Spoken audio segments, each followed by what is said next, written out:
سلطان محمود غزنوی ایک بار دربار میں بیٹھا تھا۔ دربار میں ہزاروں افراد شریک تھے، جن میں اولیاء، کتب اور ابدال بھی شامل تھے۔ سلطان محمود غزنوی نے سب کو مخاطب کر کے کہا، کوئی شخص مجھے حضرت خضر علیہ السلام کی زیارت کرا سکتا ہے؟ سب خاموش رہے۔ دربار میں بیٹھا ایک غریب دیہاتی کھڑا ہوا اور کہا، میں زیارت کرا سکتا ہوں۔ سلطان محمود غزنوی نے شرط پوچھی تو عرض کرنے لگا، 6 ماہ دریا کے کنارے چلا کاٹنا ہوگا، لیکن میں ایک غریب آدمی ہوں، میرے گھر کا خرچہ آپ کو اٹھانا ہوگا۔ سلطان نے شرط منظور کر لی اور اس شخص کو چلا کے لیے بھیج دیا گیا اور گھر کا خرچہ بادشاہ کے ذمہ ہو گیا۔ 6 ماہ گزرنے کے بعد سلطان محمود غزنوی نے اس شخص کو دربار میں حاضر کیا اور پوچھا تو دیہاتی کہنے لگا، حضور کچھ وظائف الٹے ہو گئے ہیں، لہذا 6 ماہ مزید لگیں گے۔ مزید 6 ماہ گزرنے کے بعد سلطان محمود غزنوی نے پھر دربار لگایا اور دربار میں ہزاروں افراد شریک تھے۔ اس شخص کو دربار میں حاضر کیا گیا اور بادشاہ نے پوچھا، میرے کام کا کیا ہوا؟ یہ بات سن کر دیہاتی کہنے لگا، بادشاہ سلامت، کہاں میں گناہ گار اور کہاں خضر علیہ السلام؟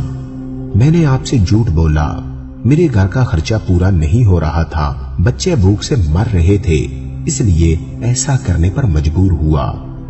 سلطان محمود غزنوی نے اپنے ایک وزیر کو کھڑا کیا اور پوچھا، اس شخص کی سزا کیا ہے؟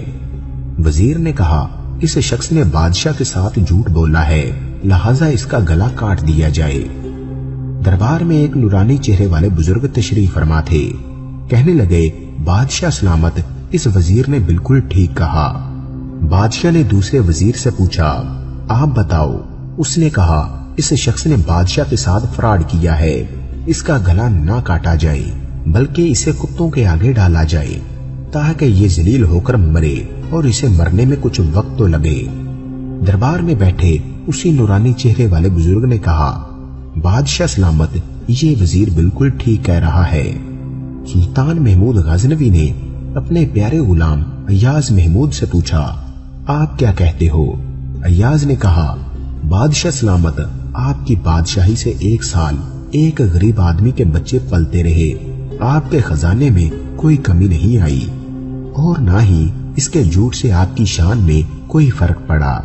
اگر میری بات مانو تو اسے معاف کر دو، اگر اسے قتل کر دیا تو اس کے بچے بھوک سے مر جائیں گے۔ ایاز کی بات سن کر محفل میں بیٹھا وہی نورانی چہرے والا بابا کہنے لگا، ایاز بالکل ٹھیک کہہ رہا ہے۔ سلطان محمود غزنوی نے اس بابے کو بلایا اور پوچھا، آپ نے ہر وزیر کے فیصلے کو درست کہا، اس کی وجہ مجھے سمجھائی جائے۔ بابا جی کہنے لگے، بادشاہ سلامت، پہلے نمبر پر جس وزیر نے کہا کہ اس کا گلا کاٹا جائے وہ قوم کا کسائی ہے اور کسائی کا کام ہے گلے کاٹنا۔ اس نے اپنا خاندانی رنگ دکھایا ہے، غلطی اس کی نہیں آپ کی ہے کہ آپ نے ایک کسائی کو وزیر بنا لیا۔ دوسرا جس نے کہا اسے کتوں کے آگے ڈالا جائے، اس وزیر کا والد بادشاہوں کے کتے نہلایا کرتا تھا، کتوں سے شکار کھیلتا تھا، تو اس نے اپنے خاندان کا تعارف کرایا۔ آپ کی غلطی ہے کہ آپ نے ایسے شخص کو وزارت دی۔ جہاں ایسے وزیر ہوں گے وہاں لوگوں نے بھوک سے ہی مرنا ہے۔ اور تیسرا ایاز نے جو فیصلہ کیا تو سلطان محمود سنو، ایاز سید زادہ ہے۔ سید کی شان یہ ہے کہ سید اپنا سارا خاندان کربلا میں ذبح کرا دیتا ہے مگر بدلہ لینے کا کبھی نہیں سوچتا۔ سلطان محمود غزنوی اپنی کرسی سے کھڑا ہو جاتا ہے اور ایاز کو مخاطب کر کے کہتا ہے، ایاز، تم نے آج تک مجھے کیوں نہیں بتایا کہ تم سید ہو؟ ایاز کہتا ہے، آج تک کسی کو اس بات کا علم نہ تھا کہ ایاز سید ہے، لیکن آج بابا جی نے میرا راز کھولا، آج میں بھی راز کھول دیتا ہوں۔ سنو اے بادشاہ سلامت اور درباریوں، یہ بابا کوئی عام ہستی نہیں، یہی حضرت خضر علیہ السلام ہے۔